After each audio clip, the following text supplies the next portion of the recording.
আমার একটা বই আছে, আমি লিখেছিলাম তোমার জন্ম কবে, সে জন্মায়নি তো। যেদিন মৃত্যু হবে সেদিন আমার জন্ম হবে। কিন্তু বলি দিদি, যেদিন তোমার মৃত্যু হবে সেদিন তো সব চোরেদের চুরির অবসান ঘটবে, পশ্চিমবঙ্গের মানুষ অনেক সুখে দুঃখে বাঁচতে থাকবে এবং পশ্চিমবঙ্গের মা বোনেরা অনেকটা সুরক্ষিত থাকবে এবং পশ্চিমবঙ্গ একটা নতুন আলোর দিশা দেখবে। কিন্তু তুমি যেদিনকে মারা যাবে সেদিনকে হয়তো পশ্চিমবঙ্গে অন্য কোনো কিছুর মতো হয়তো উল্লাস হবে, রতন টাটা আবার হয়তো ফিরে আসবে। পশ্চিমবঙ্গে অভয়ারকে আর বিনা বিচারে তাকে আর দগ্ধে দগ্ধে মরতে হবে না, অভয়ার মা বাবাকে আর চোখের জল ঝরাতে হবে না, তামান্নার মতো কোনো আমাদের ছোট বোন তাকে হয়তো আমাদেরকে হারাতে হবে না। তুমি যেদিন মৃত্যু হবে তোমার সেদিন আবার পশ্চিমবঙ্গের সব বেকার যুবক যুবতীরা নতুন জীবন ফিরে পাবে, তাদেরকে আর চা মুড়ি বিস্কিট নিয়ে রাস্তায় ঘুরতে হবে না। তো আজকে এই মুখ্যমন্ত্রীকে পুরো ভালোভাবে একটুখানি ধোয়া হবে। তো আর বেশি না বকে ভাট, চলো আজকের ভিডিওটা শুরু করা যাক। তো হে বাঙালি, হ্যালো বাঙালি, নমস্কার বাঙালি, কেমন আছো তোমরা সবাই? আশা করি অনেক অনেক ভালো আছো। তো আজকের একটা নতুন ভিডিওতে তোমাদের সবাইকে অনেক অনেক স্বাগত। अरे हाँ भाई हाँ। তাই নতুন করে জন্ম যখন আবার নেব, তখন অন্তত ভাববো এই ধরনের নিকৃষ্টতম রাজনীতি জানলে আমি নিজেও আগে রাজনীতিতে আসতাম না। পশ্চিমবঙ্গে স্বাধীনতার পর থেকে আর হয়তো মনে হয় পশ্চিমবঙ্গের মানুষ ভালো ছিল না, বা পশ্চিমবঙ্গের মানুষ খেতে পেতো না, না খেয়ে মরতো, তারা সব ল্যাংটো হয়ে ঘুরে বেড়াতো হয়তো, বা পশ্চিমবঙ্গের মানুষের অন্য কোনোভাবে তাদেরকে কষ্ট পেতে হতো। আমাদের মুখ্যমন্ত্রী যতদিন থেকে এসেছেন তিনি পশ্চিমবঙ্গের মা বোনেদেরকে ভাতার মাধ্যমে চুপ করিয়ে রেখেছেন এবং পশ্চিমবঙ্গের যুবক যুবতীদের জন্য তিনি চপ শিল্পের কথাও ঘোষণা করেছেন। কখনো কখনো তিনি বলেছেন যে মাকে বলো একটা চায়ের কেটলি, দুটো ভাঁড় আর দুটো বিস্কুট নিয়ে রাস্তায় রাস্তায় ঘুরে বেড়াতে, পশ্চিমবঙ্গের শিক্ষিতরা চা ব্যবসা করবে, এটাও তিনি বলেছেন। তো ইনি বলছেন যে ইনি নাকি আগে জানলে রাজনীতিতে আসতেন না। তিনি কি করতে রাজনীতিতে এসেছেন চলো একটু শুনে নিই তাহলে। কিন্তু এখন আমি এসে গেছি, এখন মামাটি মানুষের কাজ আমায় করতে হয়, না করলে এই কাজগুলো তো সব বন্ধ হয়ে যাবে। আপনারা কি মনে করেন আমি কিছু স্বার্থের জন্য রাজনীতি করি? না না দিদি, তোমার কোনো স্বার্থ নেই, তুমি বিনা স্বার্থে রাজনীতি করছো। তোমার চেয়ারেরও লোভ নেই, সেটা আমরা দেখেছি। তুমি তোমার চেয়ার বাঁচানোর জন্য কোনো মেয়েকে অত্যাচারিত এবং ধর্ষিত হয়েছে, যে মারা গেছে, তার জন্য তুমি বিচার দিতে পারছো না, সেটাও তোমার রাজনীতি নয়। তুমি শুধুমাত্র রাজনীতিতে এসছো তোমার নিজের কথা ভেবে নয়, শুধুমাত্র তোমার ভাইপোর কথা ভেবে, সেটা আমরা ভালো করেই জানি। আমি যে চেয়ারটায় বসে থাকি স্বার্থের জন্য বসে থাকি? ওটা সাধারণ মানুষের চেয়ার, সাধারণ মানুষের কাজ করার জন্য। সাধারণ মানুষ যেদিন চাইবে না আমি সেদিন থাকবো না। সত্যি তো এই মুখ্যমন্ত্রীর কোনো লোভ নেই। এই মুখ্যমন্ত্রী তিনি আমাদের পশ্চিমবঙ্গে অনেক উন্নতি করেছেন এবং তিনি রাজনৈতিক কোনো তার স্বার্থ নেই। তিনি শাহজাহান শেখের মতো, অনুব্রত মণ্ডল এবং ফিরহাদ হাকিম, কুণাল ঘোষ, এইরকম বিভিন্ন ভালো সমাজসেবকদের নিয়ে তিনি একটা দল গঠন করেছেন, যেই দলটা হচ্ছে মামাটি মানুষের দল এবং জোড়া ফুল তার প্রতীক। তো এই প্রতীক নিয়ে আমাদের মুখ্যমন্ত্রী প্রতিনিয়ত তিনি মানুষের সেবা করে যাচ্ছেন।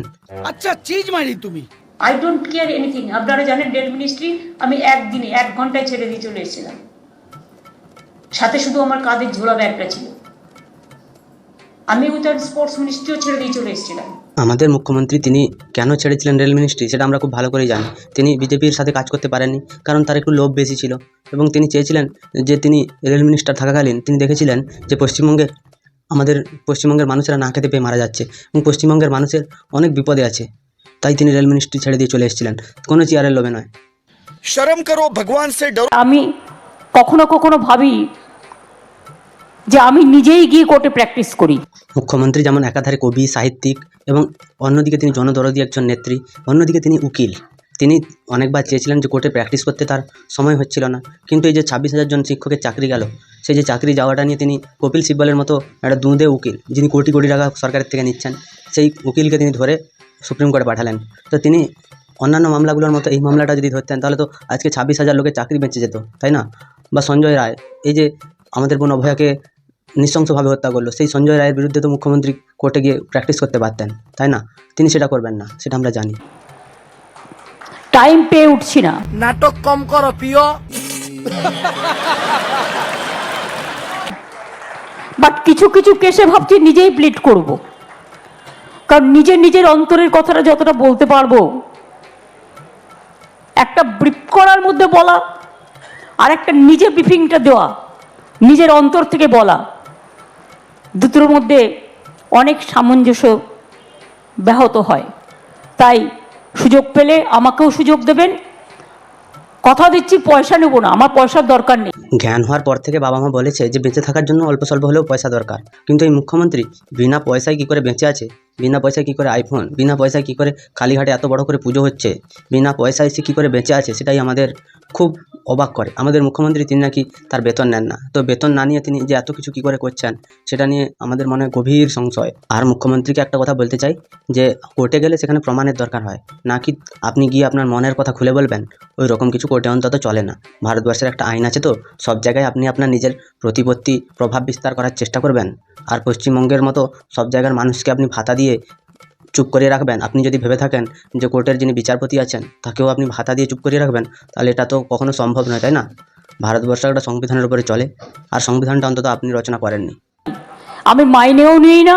যদি বলেন এই পয়সা পান কোথায়, বই লিখি, গান লিখি, ওর থেকে যে রয়্যালটি পাই তার থেকে এটা আমার চলে যায়। পশ্চিমবঙ্গের মানুষ সেই বই যেদিনকে পড়বে সেদিনকে তার দেহান্ত হয়ে যাবে, কারণ পশ্চিমবঙ্গের মানুষ ভালো করেই জানে যে এই সাহিত্যিক ইনি শুধুমাত্র সিপিএমের বিরুদ্ধেই কথা লিখে গেছেন, এবং আজ পর্যন্ত যতদিন থেকে তিনি এসেছিলেন ক্ষমতায় তার আগে থেকে পশ্চিমবঙ্গে সিপিএম অনেক অত্যাচার করেছে তাদের উপরে, তাদের অনেক লোককে মেরেছে, বিভিন্নভাবে আমাদের মুখ্যমন্ত্রী তিনি অভিযোগ করে গেছেন। কিন্তু আমরা দেখেছি যে সেই সব যত অভিযোগ ছিল সেগুলো কোনো কারণেও একটারও কেস তিনি রিওপেন করেননি, বা তিনি তাদেরকে একটাও শাস্তি প্রদান করেননি সিপিএমের লোকগুলোকে। আজ পর্যন্ত তারই দলের নেতারা সবাই জেলে গেল, সিপিএমের একটা নেতাকেও তিনি জেলে ঢোকাতে পারেননি। এর থেকে কি প্রমাণিত হয় যে আমাদের মুখ্যমন্ত্রী যারা দোষ করে তাদেরকেই সাপোর্ট করেন। তারা তো দোষ করেছে, তারা যদি চুরি করেছে, তারা ঘুষ দিয়ে চাকরিও দিয়েছে। আজকে আমাদের মুখ্যমন্ত্রী তিনি বলছেন যে সিপিএমের আমলে নাকি চিরকুটে চাকরি দিয়েছে। সেই চিরকুটগুলো তিনি খুঁজে বার করে তিনি যে পশ্চিমবঙ্গের যুবক যুবতীদের ভালো শিক্ষা প্রদান করবেন সেটা তার মাথায় কখনো আসেনি। তিনি শুধুমাত্র তার রাজনৈতিক স্বার্থ এবং তার ব্যক্তিগত স্বার্থ সেগুলো চরিতার্থ করার জন্য বিভিন্নভাবে পশ্চিমবঙ্গের যুব সমাজকে শেষ করে চলেছেন। কারণ সিপিএম আমলে যদি কোনো কেউ ভুল করে চাকরি পেয়েও থাকে তাহলে সেটার বিরুদ্ধে তিনি প্রতিবাদ কেন করছেন না? কেন সেই শিক্ষকগুলোকে বের করছেন না? সেই শিক্ষকগুলো তো আমাদের শিক্ষা ব্যবস্থাটাকে ধ্বংস করছে, তাই না? তো ইনি যদি এতটাই সহৃদয়বান, ইনি যদি সেবা করার জন্যই রাজনীতিতে এসেছেন, তাহলে তিনি ওই যারা অশিক্ষিত শিক্ষক আছে তাদেরকে কেন বার করছেন না? এইরকম ছোটো লোক, ছোটো মানসিকতার মানুষ পশ্চিমবঙ্গবাসীকে এমনভাবে ভুলিয়ে রেখেছে ভাতা দিয়ে যে পশ্চিমবঙ্গের মানুষও কিছু বলছে না। ধরা পড়ে গেল তো ঢ্যাম নামো। এর থেকে বেশি আমার চাই না, আমি এর থেকে বেশি কিছু চাই না। যতদিন বাঁচবো আপনাদের জন্য বাঁচবো, ভালোর জন্য বাঁচবো, খারাপের জন্য নয়। এই ঢপবাজি, এই চিটিংবাজি যে উনি নাকি যতদিন বাঁচবেন আমাদের জন্যই বাঁচবেন, না। উনি যতদিন বাঁচবেন তার ভাইপো, তার ভাইজি, তার যতজন লোক আছে সবার এদের জন্য বাঁচবেন। পশ্চিমবঙ্গের মানুষের জন্য তিনি বাঁচেননি আর বাঁচবেনও না। যদি তিনি ভেবে থাকেন যে পশ্চিমবঙ্গের মানুষকে মাসে 1000 টাকা দিয়ে তার ঘরে সংসার চালিয়ে দেবেন, বা পশ্চিমবঙ্গের যুবক যুবতীদের চপ শিল্পের মাধ্যমে তাদেরকে কোটিপতি বানাবেন, আমার কথা হচ্ছে যারা চপ শিল্প শুরু করবে সেই শিল্প থেকে যে মাল প্রোডাকশন হবে সেই প্রোডাকশনের মালগুলো কিনবে কে? এটাই সবথেকে বড় প্রশ্ন। কারণ 1000 টাকার চপই মানুষ মাসে খেয়ে নেয়, বাদ বাকি খাবারগুলো কী খাবে? সেই 1000 টাকা যে আপনি দিচ্ছেন প্রতি মাসে, সে টাকাটা তো সাথে সাথেই শেষ হয়ে যাবে, তাই না? তো ইনি কীভাবে মানুষকে আজ পর্যন্ত বোকা বানিয়ে রেখেছেন তার প্রকৃষ্ট উদাহরণ তো আপনাদের সামনে। ये बिक गई है गवर्नमेंट, अब गवर्नमेंट में कुछ नहीं है। আপনারাও সবকিছু জানেন যে বিগত 1 বছর ধরে পুলিশের উপরে যেভাবে অত্যাচার হচ্ছে, যেভাবে খারাপ ভাষা বলা হচ্ছে, যেভাবে অপমান করা হচ্ছে, সেটা আপনারা সবাই জানেন। আপনারা ভালো করেই জানেন যে আমাদের পশ্চিমবঙ্গে কিছুদিন আগেই নবান্ন অভিযান করেছিলেন অভয়ার মা এবং বাবা। সেটা সম্পূর্ণ অরাজনৈতিক একটা আন্দোলন ছিল এবং নবান্ন অভিযান ছিল। সেটা আমাদের মহিলারা, পশ্চিমবঙ্গের যে মহিলা সমিতি আছে তাদের কিন্তু সহ্য হয়নি। তারা বলছে গত 1 বছর ধরে পুলিশকে নাকি প্রতিনিয়ত ভাষা বলে চলেছে, কুকথা, এবং পুলিশকে মেরেছেও পর্যন্ত। তো আমার এখানটা একটাই প্রশ্ন, যে পুলিশ যদি নিজে মার খায় তাহলে পুলিশ অন্য মানুষকে কীভাবে নিরাপত্তা দেবে? তাহলে পশ্চিমবঙ্গের মুখ্যমন্ত্রী তিনি পুলিশকে কোন জায়গায় এনে দাঁড় করিয়েছেন, বা পশ্চিমবঙ্গের আইন ব্যবস্থা কোন জায়গায় এসে দাঁড়িয়েছে যেখানটায় সাধারণ মানুষের হাতে আইনকে মার খেতে হচ্ছে? এটা মুখ্যমন্ত্রীকে জিজ্ঞাসা করুন। আপনারা শুভেন্দু অধিকারীর নামে কিছু বলার আগে মুখ্যমন্ত্রীকে দুবার প্রশ্ন করুন। সে অধিকার আপনাদের নেই, বা আপনাদের মাধ্যমে আমরা দেখেছি, আমরা অনেক সহ্যও করেছি। এই যে 9 আগস্ট 25 যে নবান্ন অভিযানটা হলো, আমাদের যে বিরোধী দলনেতা যেভাবে মাননীয় নগরপাল মহাশয় বাজে ভাষায় যেভাবে কথা বলেছে, আপনারাও জানেন, আপনারাও শুনেছেন সেটা তো মানাই যায় না। আজকে শুভেন্দু অধিকারী তিনি আমাদের ফিরহাদ হাকিমকে দুটো কুকথা বলেছেন। সেই কুকথার প্রতিবাদে আজকে মহিলারা প্রেস কনফারেন্স করেছে। তো এই মহিলারা তখন কোথায় ছিল যখন অনুব্রত মণ্ডল সেই পুলিশের মা বোন তুলে গালাগালি করছিল? এই মহিলারা তখন কোথায় ছিল যখন শাহজাহান শেখ রাত্রি 2টোর সময় নিয়ে যেত পিঠা বানানোর জন্য? তখন এরা কোথায় ছিল? এদেরকে তখন কি এরা কি মারা গেছিল, না এরা তখন জন্ম হয়নি? कौन है ये लोग? এই মহিলারা তখন কোথায় ছিল যখন আমাদের মুখ্যমন্ত্রী, আমাদের প্রশাসনিক কর্তৃ, তিনি প্রেস কনফারেন্স করে প্রধানমন্ত্রীর স্ত্রী তার সিঁদুর নিয়ে বা তার সম্পর্ক নিয়ে প্রশ্ন করেছিলেন? তখন এরা কোথায় মরে গেছিল? আজকে এরা বেরিয়ে এসছে যখন আরজিকর হসপিটাল ভাঙা হচ্ছিল, রাত্রিবেলা লোক লাগিয়ে পুলিশ নীরব দর্শকের মতো দেখছিল, তখন এরা কোথায় ছিল? পশ্চিমবঙ্গে যত অরাজকতা হচ্ছে, যখন শাসক দলের উপরে আক্রমণ হচ্ছে, তাহলে তোমরাই ভাবো যে এই শাসক দলটা কোন জায়গায় এসে দাঁড়িয়েছে বা পশ্চিমবঙ্গের আইন ব্যবস্থাটাকে কোন জায়গায় এনে দাঁড় করিয়েছে। আমাদের পুলিশ কর্মী ভাই প্রশান্ত পোদ্দারকে যেভাবে প্রাণে মেরে ফেলার চেষ্টা করেছে, তার জন্য তো আমরা জানাই। আমরা এর জন্য প্রতিবাদ করতে চাই যে আমাদের বিরোধী দলনেতা উনি ন্যায়ালয়ের সুরক্ষা কবচ নিয়ে প্রতিনিহত পুলিশকে আক্রমণ করেছে। না কাকিমা, তিনি সুরক্ষা কবচ নিয়ে পুলিশকে আক্রমণ করেননি, কিন্তু পুলিশ অভয়ার মা বাবার মাথা ফাটিয়ে দিয়েছে। একজন অত্যাচারিত মেয়ের মা, তার আজকে মাথা ফাটানো হয়েছে, সে বিচার চাইছিল, সেটাই তার দোষ। সেটা তাহলে তুমি প্রতিবাদ করছো না? পুলিশকে শুধুমাত্র গালি দিয়েছে তাই তোমাদের এত ফেটেছে? তো তাহলে ভাবো যে একটা বিরোধী দলনেতা, সে যখন তার রাজ্যে কোনো মানুষ বিপদে পড়ে তার কতটা ফাটে। আর এই পুলিশেরা যেদিনকে তোমাদেরকে অনুব্রত মণ্ডলের সাথে ছেড়ে দেবে, সেদিনকে তোমরা বুঝে যাবে যে পুলিশগুলো কতটা পরিমাণে নৃশংস আর কতটা পরিমাণে বর্বর। সেদিন তোমরা ভালো করেই টের পেয়ে যাবে। ওরে বাবা রে বাবা রে বাবা! আমাদের মান সম্মান কিছুই রাখে। আমাদের ফ্যামিলি, আমার স্বামী, আমাদের ভাই, আমাদের ছোট ভাই, বড় দাদা সবাই রাস্তায় প্রতিনিহত ডিউটি করছে, খুলে দেখাচ্ছে, ইউনিফর্ম পরা অবস্থায় কেউ খারাপ কথা বলছে, কেউ বলছে পুলিশ তোমার বউ বিক্রি করো, কেউ বলছে পুলিশ তোমার মা বিক্রি করো। এগুলো মেনে নেওয়া যায় না। তাহলে মুখ্যমন্ত্রীকে গিয়ে প্রশ্ন করো যে যখন অনুব্রত মণ্ডল সেই এসআই লিটন হালদারের মা বোনকে চেয়েছিল, তার স্ত্রীকে চেয়েছিল, সেগুলো মেনে নিতে খুব ভালো লাগছিল না? যেদিন তোমার হাজব্যান্ডকে অনুব্রত মণ্ডল ফোন করে বলবে যে তোমার হাজব্যান্ডের মা খুব ভালো, তুমি খুব সুন্দরী, তোমাকে একদিন নিয়ে যাবে, সেদিন তোমার খুব ভালো লাগবে, তাই না? এগুলো কোথা থেকে আসে? হাফ মেন্টাল প্রকৃতির লোক সব।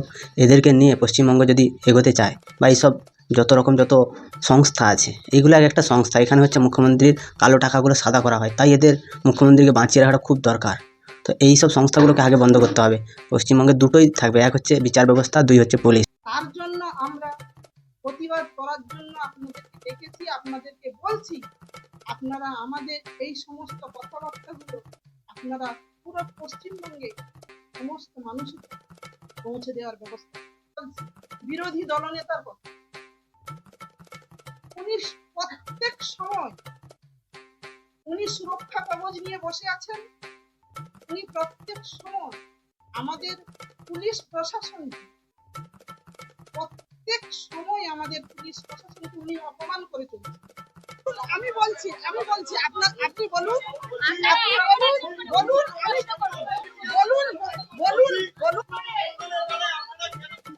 না চুপ নেই, আপনি বললে হবে না। আমরা রবীন্দ্র সদনে পড়েছি, আপনারা বললে হবে না। যখন তোমরা দেখবে ঢ্যামনামি আর বজ্জাতি এই দুটো একসঙ্গে কোনো মানুষের মধ্যে আছে, তখন তোমরা ভেবে নেবে এরা কিন্তু মা মাটি মানুষেরই লোক, এরা তৃণমূলেরই লোক। আর এরা পশ্চিমবঙ্গে অন্য কিছু হলে চুপ করে থাকবে। আর পশ্চিমবঙ্গের এই বুদ্ধিবীচিরা যখন তামান্না মারা গেছিলো তখন কোথায় ছিল? যখন পুলিশের সামনে বিজয় মিছিল হচ্ছিল এবং সেই বিজয় মিছিলে তামান্নার মতো একটা বোন হারালো, সেই সময় এরা কোথায় ছিল? সেই সময় তো এদেরকে পাওয়া যায়নি। কিন্তু আপনারা অনেকেই জানেন না, ও রাজনীতি করে 2 বছর বয়স থেকে। 1990 সালে সিপিএম যখন আমায় মেরে চৌচির করে দিয়েছিল, সেই সময় আমি যখন হাসপাতাল থেকে বাড়ি এসেছি, আমার মা আমায় জিজ্ঞেস করছিল কি করে ঘটনা ঘটলো, কেমন আছিস? আমি দেখলাম অভিষেকের তখন 2 বছর বয়স, 1990 সাল। ও মার কোলে বসে সব ঘটনা শুনছে এবং তারপরের দিন থেকেই ও কি করতো জানেন, একটা ঝান্ডা নিয়ে বলতো দিদিকে মারলে কেন সিপিএম জবাব দাও। অভিষেক ব্যানার্জি নাকি 2 বছর বয়স থেকে রাজনীতি করে। তাহলে ভাবা যায় একটা সাধারণ বাচ্চা যে রাজনীতির সম্পর্কে কিছুই বোঝে না, 18 বছর 19 বছর 20 বছর বয়স পর্যন্ত কোনো সাধারণ ছেলে বোঝে না, 2 বছর বয়স থেকে সে নাকি রাজনীতি করছে। সে নাকি মানুষের সেবায় নিজেকে নিয়োজিত করেছে। সিপিএম হাঁটাও সে স্লোগান দিচ্ছিল পতাকা নিয়ে। ভাবতে পারছো এই অভিষেক ব্যানার্জি যে 2011 সালে মমতা ব্যানার্জি মার খেয়ে ক্ষমতায় আসার পরে তার আগমন ঘটিয়েছে, মমতা ব্যানার্জি তাকে লঞ্চ করেছে। কেন 18 বছর বয়সের পর থেকে অভিষেক ব্যানার্জিকে লঞ্চ করা গেল না? আমাদের মুখ্যমন্ত্রী তিনি নাকি পশ্চিমবঙ্গে মানুষের সেবা করার জন্য প্রতিনিয়ত এসছেন। তো এই পশ্চিমবঙ্গের মুখ্যমন্ত্রী তার ভাইপো যে 2011 সালের পরে এত বড় বাড়ি কী করে খাটালো তার বিরুদ্ধে তদন্ত তিনি করলেন না। তার ভাইরা কোটি কোটি টাকার মালিক কী করে হচ্ছে সেটাও তিনি তদন্ত করবেন না। তিনি শুধু তদন্ত করবেন শুভেন্দু অধিকারী, সজল ঘোষ, এই সব লোকের বিরুদ্ধে। তোমাদের কি মতামত তোমরা আমায় কমেন্টে জানিও। যদি ভিডিওটা ভালো লাগে লাইক করো, কমেন্ট করো, শেয়ার করো, সাবস্ক্রাইব করো, পাশে থাকা বেল আইকনটা প্রেস করতে একদম ভুলবে না। সবাই ভালো থেকো, সুস্থ থেকো, সাবধানে থেকো আর দেখতে থাকো বাংলার কোণে।